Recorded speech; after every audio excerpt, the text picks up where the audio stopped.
कार्यक्रम के पुण्यार्चक हैं साधु सेवा ट्रस्ट। सभी गुरु भक्तों का एक ही प्रण, साधु सेवा और समर्पण। इसी भाव एवं भावना के साथ कार्य कर रहा है साधु सेवा ट्रस्ट। हम जानते हैं हमारे गुरुओं ने हमें इतना सब कुछ दिया, परंतु हमने अपने गुरुओं के लिए क्या किया, ये सवाल जरूर उठता है। देश के कई ऐसे प्रांत हैं जहां पर दिगंबर मुनियों को विहार करने में बहुत कठिनाई आती है। चौके वाले न मिलने पर विहार के दौरान आहार की व्यवस्था भी नहीं बन पाती। कई गांव व शहर आज भी ऐसे हैं जहां साधु संतों के चातुर्मास नहीं हुए हैं। इन सब को देखते हुए श्री साधु सेवा ट्रस्ट का उदय हुआ, जिससे दिगंबर मुनियों के आहार, विहार, प्रवास आदि की व्यवस्था को सुचारू रूप से बनाया जा सके, जिसके माध्यम से हमारा समाज, धर्म, संस्कृति सब सुरक्षित रह सकते हैं। क्यों न हम भी अपनी चंचला लक्ष्मी का सदुपयोग करें एवं अपने सच्चे गुरुओं की रक्षार्थ हेतु आगे आएं। योजना: परम संरक्षक 1,11,111 रुपए, वरिष्ठ संरक्षक 51,151 रुपए, संरक्षक 31,131 रुपए, आजीवन सदस्य 21,121 रुपए, सदस्य 11,111 रुपए, आजीवन मासिक दान दातार 500 रुपए। खाता विवरण: account name VVSP Sadhu Seva Trust, bank name HDFC bank limited, account number 50200073358170, IFSC code HDFC 0001273, trust PAN card AADTV 8567E, mail ID vvspsadhusevatrust@gmail.com।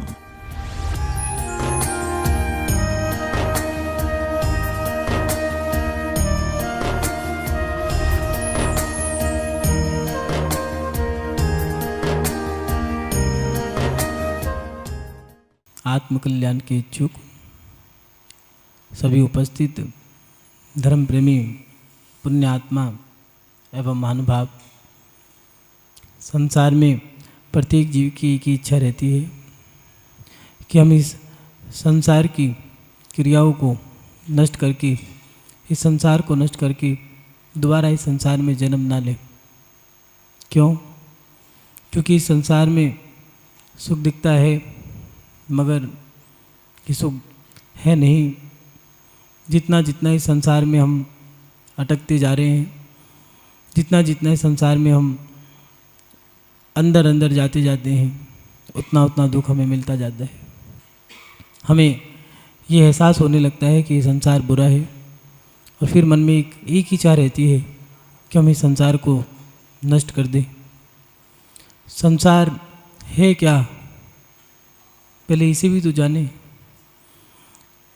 माता बहन, बेटा बेटी, पोता पोती, अड़ोस पड़ोस, कुटुंब परिवार, ये सब तो परिग्रह हैं।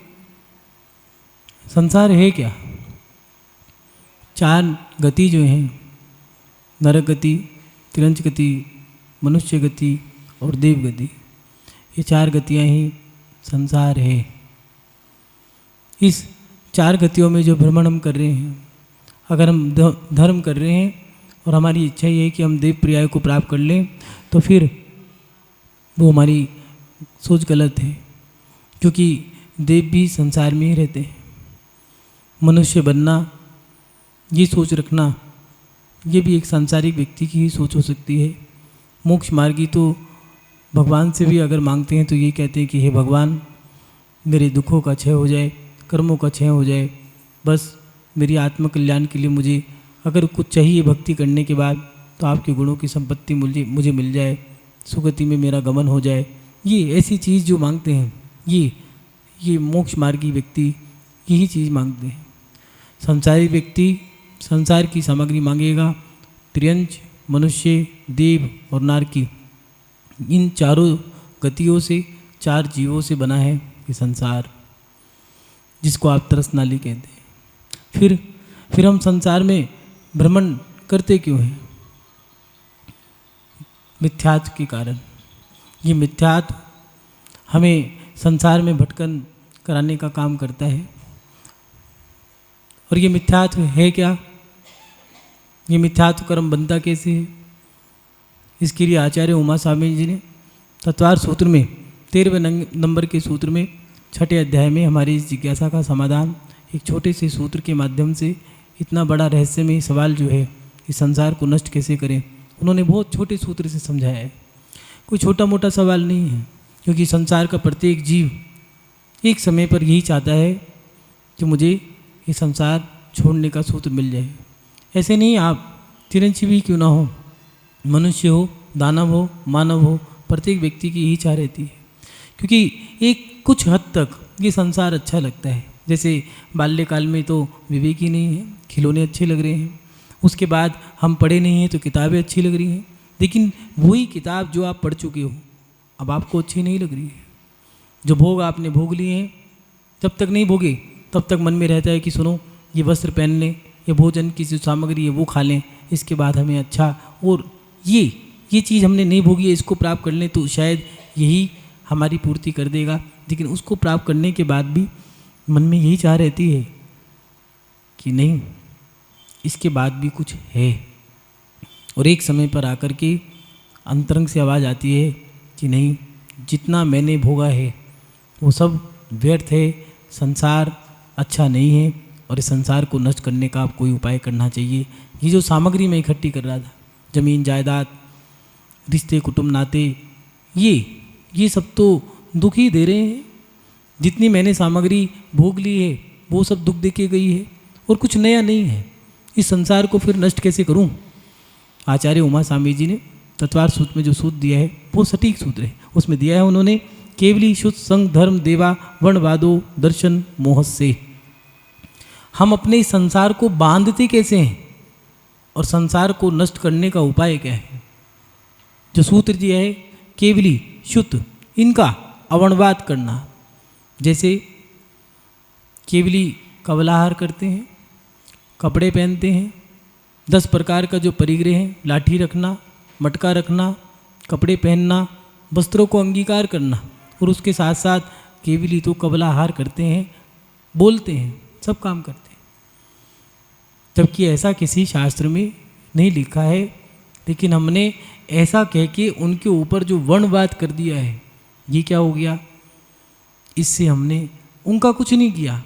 कोई व्यक्ति कुछ किसी का नहीं कर सकता, ये याद रखना। अगर तुम सोचो कि तुम्हें कोई गुरु सुधार दें, आपका आत्मकल्याण कर दें देवशास्त्र गुरु के माध्यम से, या फिर वो आपको मोक्ष दिला देंगे, ये आपकी गलत धारणा है, गलत सोच है। कोई गुरु किसी का कल्याण नहीं कर सकते, कोई शास्त्र नहीं कर सकते, और किसी भगवान ने किसी का कल्याण नहीं करा है। आदिनाथ भगवान अपने मारीची, अपने पौत्र का कल्याण नहीं कर सके, तो फिर ये देवशास्त्र गुरु क्या है? ये देवशास्त्र गुरु जो हैं, इनके माध्यम से हम अपना कल्याण कर सकते हैं, ये हमारा कल्याण नहीं करेंगे। किसी के ऊपर आपने आक्षेप लगा दिया है, उसका कुछ नहीं बिगड़ा है, उसके जो कर्म हैं वो सब काम हो रहे हैं, आपने जो किया है उससे अपना कर्म बांध लिया। अब आपने उनके ऊपर ये वर्णवाद कर दिया है, अब आपके ऊपर भी कोई ऐसा कुछ करेगा। जबकि किसी को ऐसा, किसी भी ग्रंथ में ऐसा उल्लेख नहीं है कि आप किसी के ऊपर कोई भी आक्षेप लगा सको, लेकिन जो लगा रहे हैं उससे ये मिथ्यात्व कर्म बन गया है। कौन सा मिथ्यात्व? माने संसार। आपने वर्ण लगाया था, उनके ऊपर झूठे आरोप लगा दिए थे, ये शुद्ध केवली वर्णवाद। शुद्ध वर्णवाद माने शास्त्रों में लिखा है बलि चढ़ाना, शहद खाने से मुक्ति मिलती है, बच्चों को शहद चटाने से कल्याण हो जाएगा, ऐसा शास्त्रों में लिखा है। बलि चढ़ानी चाहिए, ऐसा शास्त्रों में लिखा है। किन शास्त्रों में लिखा है? कोई प्रमाण नहीं है। एक व्यक्ति कह रहा है आत्मा से कल्याण होगा, कहाँ लिखा है? शास्त्रों में लिखा है। प्रमाण कहाँ है? हमारे पास कोई प्रमाण नहीं है।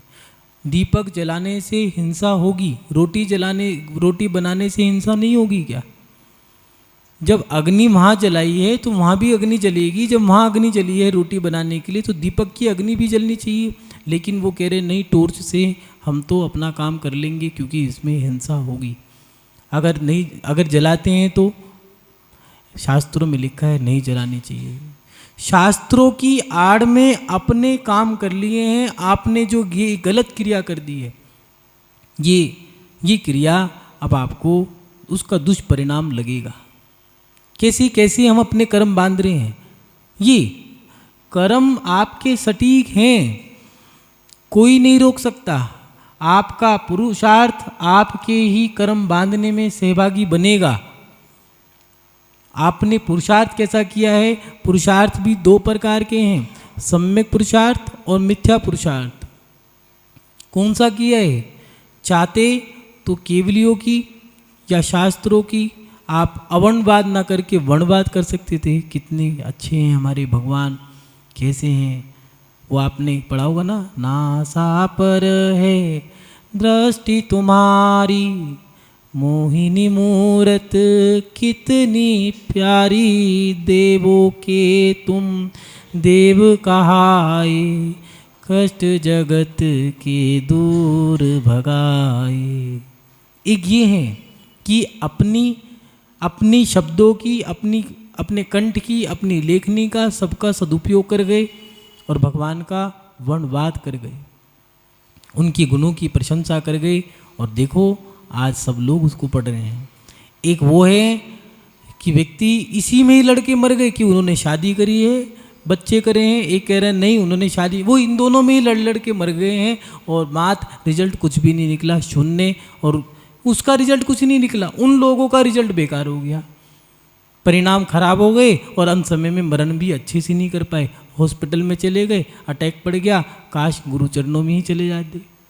इन चीज़ों से हमारा कर्म कैसे बन रहा है? कल्याण तो हो नहीं पाया। अब संसार में गति फिर दोबारा मिलेगी, कौन सी मिले ये तो केवली ही जानते हैं।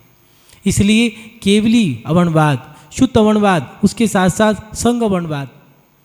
दिगंबर साधु हैं, सुनो ये तो शूद्र हैं, गरीब हैं, अनपढ़ होंगे। कई लोग होते हैं अगर किसी माँ के बेटे ने दीक्षा लेने के लिए विचार बना लिया है, घर छोड़ना चाहता है, तो उसकी माँ कैसे कह रही है? कुछ नहीं, खाने को रोटी तो मिलती नहीं है, क्या साधु बनना, घर में बैठो। क्या कह दिया, कितनी बड़ी बात कह दी है, जबकि ऐसा कहीं भी था नहीं। कोई साधु आज तक भूखा नहीं मरा है, चाहे ये तो जिनेंद्र भगवान की मुद्रा को धारण करने वाले हैं। अन्य धर्मों के साधु भी भूखा तो कोई नहीं मरा, लेकिन कितना बड़ा दोष लगा दिया। और एक बात ऐसी कह दी है कि अगर उसकी दिल में बैठ गई तो वो कितने लोगों को ही कह रहा है सुनो ये तो बेकार है, खाने को रोटी नहीं मिलती होगी इसलिए घर छोड़ के आ गए हैं, अनपढ़ थे इसलिए।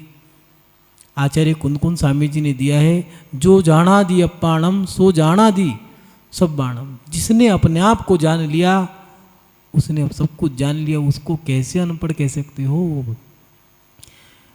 मशीनों को या मशीनों के ज्ञान को अध्ययन करके मशीनों को पढ़ने से कोई पढ़ा लिखा नहीं माना जाएगा। किसी को नाली साफ करनी है और उसने उसको जान लिया कि कैसे नाली साफ करनी है, तो उसको पढ़ा लिखा मान लोगे? क्योंकि उसने भी तो अपने काम की स्टडी करी है। अगर अपने अपने काम की कोई तहकीकात करके उसको अच्छे से अध्ययन कर ले तो ये थोड़ी ना कि वो पढ़ा लिखा हो गया है। उसने तो उसके बारे में जानकारी ले ली है। पढ़ा लिखा कौन है? पढ़ा लिखा वो है जिसके अंदर विवेक हो, सही को सही और गलत को गलत कहने की। सही मायने में सबसे ज़्यादा पढ़े लिखे आपकी भाषा में कहें तो वो हैं केवली अरहंत परमेष्ठी, उनके बाद गणधर परमेष्ठी, आचार्य उपाध्याय साधु। जिन्होंने स्वयं को जान लिया वो हैं पढ़े लिखे। अपन तो अपने आप को ही पढ़े लिखे मान रहे हैं। अगर कंप्यूटर या फिर जो आजकल आईआईटी से सॉफ्टवेयर इंजीनियर बन रहे हैं, जिन्होंने स्टडी तो कर ली है, डिग्री नहीं मिली, अब बताओ पढ़ाई काम की है क्या? जो सीए की बिना डिग्री का व्यक्ति है और जो डिग्री वाला है उसके लिए वो व्यक्ति तो अनपढ़ है, तो फिर काहे के पढ़े लिखे? अपन ने कैसे कह दिया संघ पे या वर्णवाद कर दिया कि ये संघ तो छूद्र हैं, अनपढ़ हैं, या फिर और भी जो अपने मन से कहना था कह दिया। इस कारण से भी हम अपने मिथ्यात्व कर्मों को बांध लेते हैं और वही मिथ्यात्व में संसार में भटका रहा है। ये केवलीय वर्णवाद, शुद्ध वर्णवाद, संघ वर्णवाद और उसके साथ साथ धर्म अहिंसा आदि जो धर्म है, अहिंसा परमो धर्मा, ये जैन धर्म का मतलब क्या है? हमें हिंसा नहीं करनी है, ऐसा अहिंसा में जो धर्म है वो जैन धर्म है। जन जन का धर्म, जैन धर्म, अहिंसा में धर्म। लेकिन कह रहे हैं सुनो नहीं, क्या कह रहे हैं, हिंसा करने में भी कोई ज़्यादा दोष नहीं है, करो। अगर बलि चढ़ा दो तो क्या जा रहा है, रात्रि में भोजन करने से कोई पाप नहीं लगेगा, ज़्यादा नहीं हो तो एक विधान कर लेना। जैसे होते हैं ना बच्चे, माँ उसने कुछ तोड़ दिया है और तो नियम तोड़ दिया छोटा सा, तो माँ क्या कह रही है, कोई बात नहीं एक माला कर लेना। ऐसी अपन लोगों ने शादी कर ली है, रात्रि में शादी करी है, रात्रि में भोजन कर रहे हैं, रात्रि में सब काम कर रहे हैं और क्या कह रहे हैं, कोई बात नहीं एक विधान कर लेना। जैसे आप लोगों को उस बच्चे पे माँ पे हंसी आती है, ऐसी हम लोगों को भी आप पे हंसी आती है कि जैसे उस माँ ने कहा कि कोई बात नहीं थोड़ा सा आलू का पराठा खा लिया, नियम टूट गया, कोई बात नहीं एक माला कर ले। अपन ने भी ऐसे काम कर दिए बच्चों वाले कि कोई बात नहीं गलत हिंसा कर दी है, धर्म को हमने उल्टा पुल्टा कर दिया है, कोई बात नहीं एक विधान कर लो, क्या जा रहा है। कैसे हमने धर्म को बदल दिया। धर्म के तो मायने ही कुछ और थे। जिन जिन जिन क्रियाओं से हिंसा होती है उन सब क्रियाओं का हमें ध्यान रख कर के त्याग कर देना चाहिए। चलने में हिंसा हो रही है तो पहले के लोग देखो, इतिहास अपने बड़े बुजुर्ग उनको ही देख लो, जो आपके दादा परदादा थे उन लोगों को, उनके इतिहास तो उठा के देखो, चलते थे धीमी गति से। आज तो बस बाइक पे बैठे हैं, स्कूटी पे बैठे हैं और वो सेल्फ दबा दिया, बस अब तो स्पीड और हॉर्न दबा करके चले जा रहे हैं। क्या वो नहीं चल सकते थे उस समय भी? आज 4 पहिए की गाड़ी है तो उस समय भी घोड़े थे, ऊँट थे, ऐसा नहीं है, सब चीज़ें थी, खच्चर थे, गधे थे, बोझा ढोने के लिए गधे काम आते थे, सवारी के लिए घोड़े काम आते थे, खच्चर भी काम आते थे, ऐसा नहीं है उस समय कुछ नहीं था। लेकिन धीमी गति से क्यों चलते थे भैया? देख के चलो। मुनि महाराज की ईर्या समिति है, लेकिन आपको ईर्या समिति का अभ्यास करना है। हमारा व्रत और आपका अभ्यास दोनों के धर्म हैं। रामचंद्र जी ने भी 14 वर्ष का जो वनवास का समय था उसमें 14 चतुर्मास किए हैं श्रावक के। लेकिन क्या हमारे जीवन में धर्म के प्रति इतनी जागरूकता है? धर्म के मायने ये थे कि जिन चीज़ों से हमें पाप लगे, वो बुजुर्ग धीमी गति से चलते थे, नीचे देख के चलो, ईर्या समिति से बैठते थे तो छोटी सी जगह में बैठ गए कि ज़्यादा जगह घेरूंगा तो ज़्यादा हिंसा होगी, आरम सारम की ये। लेकिन हमें इन चीज़ों से भी कोई मतलब नहीं है। हमने तो धर्म में भी अवणवाद लगा दिया है, उससे विपरीत क्रिया कर रहे हैं, जो उल्टी सीधी क्रिया थी। कहीं भी किसी भी धर्म के किसी भी शास्त्र में नहीं लिखा है कि आप रात्रि में भोजन करो। चाहे आप कुरान में ही पढ़ लेना, जकात और नमाज, भगवान की पूजा करो और जकात माने साधुओं को दान दो, ये कुरान में दिया है। बाइबल में यीशु ने लिखा है कि ईश्वर की सेवा करना ही ईश्वर की प्राप्ति का एक साधन है। नानक जी ने लिखा है, दिगंबर गुरु देही बिचारी आपे मरे अवराना मारी। गुरु ग्रंथ साहिब में 14वें अध्याय के 445 नंबर के प्रश्न में लिखा कि दिगंबर साधु एक ऐसे हैं जिनके हृदय में दया विराजमान रहती है, स्वयं मर जाएंगे, दूसरे को नहीं मारेंगे, मैं नानक उन्हें नमस्कार करता हूँ। ये था हमारा धर्म, जिसके माध्यम से तुम्हें लोग नमस्कार करने के लिए आतुर हो जाएं, ऐसा धर्म हमारे अंदर हो। लेकिन है या नहीं है? अहिंसा धर्म। लेकिन हमने धर्म को ही पलट दिया है। कोई बात नहीं, कर लो जो करना है, जैसे मन में आया। एक नई बहू आई है, उसने उपवास किया है, थोड़ा सा लग रहा है, फील हो रहा है कि नहीं कर पाएंगे, कोई बात नहीं, पानी पी लो, उपवास में पानी पी सकते हैं। जबकि उपवास का मतलब क्या है? उपवासम इति भाषा उपवासा, अपनी आत्मा के निकट रहना। और दिन हम भोजन करते थे 2 टाइम, किसी एक दिन 1 टाइम, आज हमारे 4 प्रकार का आहार का त्याग है। तो इसलिए आज हम धर्म ज़्यादा करेंगे, अपने आत्मचिंतन को ज़्यादा बढ़ाएंगे। क्या रिजल्ट क्या है? आज हमने धर्म को अपने हिसाब से मोड़ दिया है।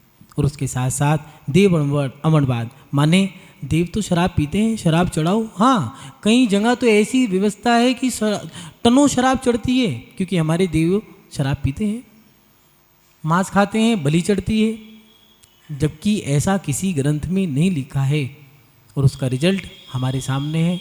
हम दुखी हैं। पूर्व जन्म में एक माता जी थी, सुकुमारी नाम की, जा रही थी संग से, और एक वेश्या 4-5 पुरुषों के साथ खड़ी थी तो उनके मन में इतना ही विचार आया था। माता जी का नाम था सुकुमारी और उन्होंने इतना ही विचार कर लिया था, काश देखो कितना आनंद है इनको, 5 पुरुष एक महिला, काश ऐसा आनंद मुझे भी मिलता। इतना ही सोचा था, तभी गणनी आरिका के पास जाके प्रायश्चित लिया, विचारों की शुद्धि करी, परिणामों की शुद्धि करी और व्रत अंगीकार करे और अच्छे से तप साधना करके मर गई। समाधि मरण करके देवी बनी है और यही देवी अयोध्या नगरी में, हस्तिनापुर नगरी के अंदर पांडवों में अर्जुन की पत्नी पटरानी द्रौपदी बनी है। और जब उसका विवाह हुआ अर्जुन से तो माला जो पहना रही थी वो टूट गई और टूट करके 5 पांडवों के पास चली गई। सब लोगों ने कहा कि माला जो वर की माला थी 5 के पास गई है, इसलिए 5 पतियों वाली द्रौपदी।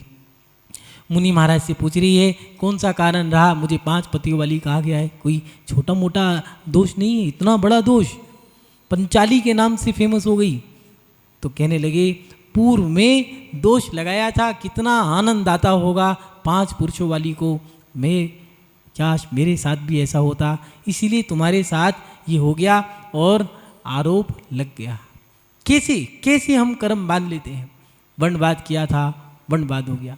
कोटि भट्ट श्रीपाल ने क्या हुआ था, कोड़ जो हुआ था क्यों हुआ था, मुनि महाराज को कोड़ी कह दिया था, हंसा था और मुनि महाराज की निंदा भी करी थी कि देख कोड़ी कहीं का, इतना ही तो उपहास किया था, कोड़ हो गया। पीछे के जो भट्ट थे उन्होंने ताली बजाई थी तो छतर पकड़ के चलने वाला वो कोड़ी, चवर ढुराने वाले कोड़ी, रथ खींचने वाले कोड़ी, जो दास दासी थे सब कोड़ी। तब बताया मुनि महाराज ने निंदा करी थी मुनि महाराज की, इसलिए तो कुष्ठ रोग हुआ। सबने तालियां पीटी थी, अनुमोदना करी थी, इसलिए सब लोग कुष्ठ रोगी हुए। ये कैसे कैसे हमें मिल रहा है। शास्त्रों में इतना ही तो बोला था राजा वसु ने कि अजा माना बकरा, जबकि अज माने क्या होता है, अजा माने होता है 6 महीने पुराना धान, ऐसा धान जो 6 महीने पुराना हुआ है, अब उसमें उत्पत्ति दोबारा नहीं हो सकती है, बीज बोने लायक वो नहीं रहा। लेकिन क्या कहा कि अजा माने तो बकरा होता है। और उसी समय कहा कि सावधान हो जाओ, आपका जो ये स्फटिक का जो सिंहासन था, स्फटिक के पाए के ऊपर सिंहासन था, वो पाया टूट करके सीधा जमीन में चला गया। और कहने लगे देखो आपके झूठ बोलने से क्या प्रभाव हुआ है। लोग सोचते थे कि देखो वसु राजा सत्य बोलता है और आकाश में बैठता है, लेकिन वो सिंहासन जमीन में चला गया। फिर भी कहा देख लो, सच बोल लो। कहने नहीं, मैंने तो यही बोलना है क्योंकि मुझे झूठ बोलना था। कह भी रहा है कि मुझे झूठ बोलना है, मैंने गुरु माँ को वचन दिया है मैं झूठ बोलूँगा। और झूठ बोलने का कारण उसी समय सिंहासन दोबारा जब का जमीन में गड़ गया, मर के 7वें नरक में गया, जो आज वहाँ से लेके आज तक बकरा चढ़ाने की परंपरा चली आती है। कैसे कैसे हमारे परिणाम हैं, देख लें, रिजल्ट हमारे सामने है। अंजना सती ने भगवान पर क्या किया था, कुछ समय के लिए मंदिर से बाहर निकाल दिया था, जरा सा दोष करा और क्या 22 साल का भी किसी स्त्री के लिए पति उसे हाथ ना लगाए, सोचो उस पर क्या बीतती होगी। 22 साल तक पति का वियोग सहना पड़ा। मुनि महाराज का अपमान किया था, भगवान का अपमान करने के कारण 100 भाइयों की एक बहन थी, लेकिन एक भी भाई काम नहीं आया। सास ने अपमान किया, पिता तक ने कह दिया कि इसमें दोष होगा क्योंकि इसके पति ने तो इसे छुआ ही नहीं है, ऐसी अफवाह है। मुनि महाराज ने बताया अपमान किया था, अपमान हो गया, दोष लगाया था, दोष लग गया, वियोग कराया था, वियोग हो गया। कैसे कैसे हम अपने जीवन में ये कर्म बांधते हैं और इन कर्मों का इन सब क्रियाओं का जो फल है वो है हमारा संसार भ्रमण करने का कारण। हम अपने जीवन में संसार को भ्रमण करने से रोकें। हमारे अंदर क्या नहीं है, आचार्य कुंदकुंद स्वामी ने दिया है, अप्पा सो विभो, अपनी आत्मा का वैभव देखो। हमारी आत्मा में अपार वैभव है, लेकिन जगाना तो हमें ही पड़ेगा। देखें, अपन लोग तो जरा सी बात से डर जाते हैं, नियम ले लेंगे तो क्या होगा, त्याग कर देंगे तो क्या होगा। मेरी शक्ति मैं नहीं जगा रहा हूँ, लेकिन आज भी नियम लेने वाले हैं। हम भी आज के समय के हैं, ऐसे नहीं चौथे काल के साधु यहाँ उपस्थित हो गए हों अवतार लेकर के। गणनी आर्यिका आज भी हैं, आचार्य उपाध्याय साधु आज भी हैं, श्रावक श्राविकाएं आज भी हैं। और जब 10 दिन के उपवास करते हो उस समय शक्ति कहाँ से आ जाती है? 10 लक्षण में, भादव के समय में, अष्टानी का पर्व में। लेकिन वो आचार्य कुनकुन स्वामी जी क्या कह रहे हैं? अप्पा सो वो अपनी आत्मा की शक्ति को जगाना पड़ेगा। क्या हुआ? एक व्यक्ति है किसान, और वो किसान अपने जीवन को कैसे जीता है? खेती करता है। सबसे सरल जीवन जो है वो किसान का है, लेकिन सबसे ज़्यादा संघर्ष जो करना है वो किसान को करना है। बारिश आ गई तो दुखी, नहीं आई तो दुखी। अगर ज़्यादा बारिश हो गई, फसल खराब समय पे नहीं हुई तो दुखी है, धूप ज़्यादा निकल गई तो दुखी है, बीज सड़ गया तो दुखी। बीज अच्छे से हो जाए, फसल कट करके सही जगह पहुंच जाए, पैसा हाथ में आ जाए, तब कहेगा हाँ अब बढ़िया हुआ। यह है डेली रोज़ाना खेती करता है। खेती करने के बाद नदी किनारे बैठ करके पत्थरों को फेंकता है। बस अच्छा लगता है वो नदी में, तालाब में पत्थर फेंकना, पानी की छिटके आना, डुबुक डुबुक की आवाज़ आना, अच्छा लगता है। किसान नदी को देख करके, समुद्र को, पहाड़ को, इनको देख के परिणाम भी अलग होते हैं। उस किसान की यही प्रतिक्रिया रहती, पेड़ के नीचे बैठ के नदी किनारे पत्थर नदी में फेंक रहा है, और प्रतिदिन यही क्रिया है। आज उसकी पत्नी भोजन लेके आई है, उस समय इत्तेफाक से आज वो नदी किनारे उसी समय बैठा हुआ मिला। बच्चे भी आए हैं, खेल रहे हैं, पत्थर अच्छे हैं, चमकीले पत्थरों को उठा करके वो भी खेलने लगे। और जब जाने लगे तो कुछ पत्थरों को अपनी जेब में डाल करके ले गए, घर जाके खेलेंगे। और खेल रहे हैं। एक दिन ऐसा हुआ कि जब एक सेठ जी उनके घर पे पहुँचे और कहने लगे किसान की पत्नी से, किसान कहाँ है? तो कहने लगी वो तो बाहर गए हैं, कब आएगा? महीना भर लगेगा। कोई बात नहीं, कह देना जब आए। तो सेठ जी ने बुलाया है। जाने लगे तो जो बच्चे पत्थरों से खेल रही थी, सेठ जी की दृष्टि उन पे पड़ी, तो उन्होंने वो पत्थर बच्चों से ले लिए और ले जा कर के उनको देखा तो पता लगा वो तो बेशकीमती पत्थर थे। उन्होंने उनको तराश करके बेच दिया, और बेचने के बाद जो पैसे आए तो सेठानी उस किसान की पत्नी से कहा, सुनो, ये जो बच्चे पत्थर से खेल रहे थे ये बड़े अनमोल पत्थर थे, कहाँ से मिले? ये तो खेत पे हैं, वहाँ से लेके आए थे। अच्छा, इन पत्थरों को मैंने बेच दिया और उन बेच करके ये रकम मिली है, रख लो अपने पास। अब क्या था? किसान की पत्नी तो महीने भर के अंदर उसने तो बढ़िया सा मकान बना लिया है। किसान की पत्नी किसान कहाँ सेठानी बन गई है वो। अब महीने भर बाद किसान आया है और वो जब प्रवेश करता है कहता है ये क्या, कुटिया की जगह इतना बड़ा मकान। और सामने एक महिला नजर आई, कहने लगी सुनो, यहाँ मेरी पत्नी रहती थी, सेठानी जी कहाँ पर है वो? तो कहने लगी मैं ही हूँ तुम्हारी पत्नी। अरे भाग्यवान, ये क्या हुआ, तुम तो बदल गई, ये कैसे हो गया? कुछ नहीं, तुम्हारे यहाँ तुम जो नदी में पत्थर डालते थे उन पत्थरों को सेठ जी ले गए थे, और सेठ जी आए थे, तुम्हें याद कर रहे थे। उन सेठ जी ने उन पत्थरों को तराश करके बताया, बेच दिया, और बेचने के बाद बहुत बड़ी रकम मिली और उसमें से आधा हिस्सा मुझे दे दिया है, आधा हिस्सा वो ले गए। अब किसान रो रहा है। उसकी पत्नी ने कहा क्या हुआ? कहने लगा मैंने तो पता नहीं कितने पत्थर पानी में बहा दिए हैं, अब क्या करूं? हाथ रख करके सर पे रो रहा है। किसान की पत्नी ने क्या कहा, कितना अच्छा जवाब दिया उसने कि सुनो, जो बीत गया सो बीत गया, जो है उसको तो याद करो, उसको तो आनंद ले लो। हम चाहें तो जो बचा है उसको भी सार्थक कर सकते हैं। हमारी जो उम्र बीत गई है उसको तो बीत गई, उसको लेके कोई लौटा के नहीं ला सकता, लेकिन जो हमारा मनुष्य पर्याय का जो जीवन बचा है उसको तो हम अपने जीवन को सार्थक कर सकते हैं। लेकिन क्या हम अपने मनुष्य पर्याय को सार्थक कर भी रहे हैं या नहीं कर पा रहे? ये संसार, हम अपने संसार को नष्ट तो करना चाहते हैं, लेकिन नष्ट करने की क्रिया प्रतिक्रिया कर भी रहे हैं या नहीं कर पा रहे? कहीं ऐसा तो नहीं हम अपने कर्मों को ही बढ़ाए जा रहे हों?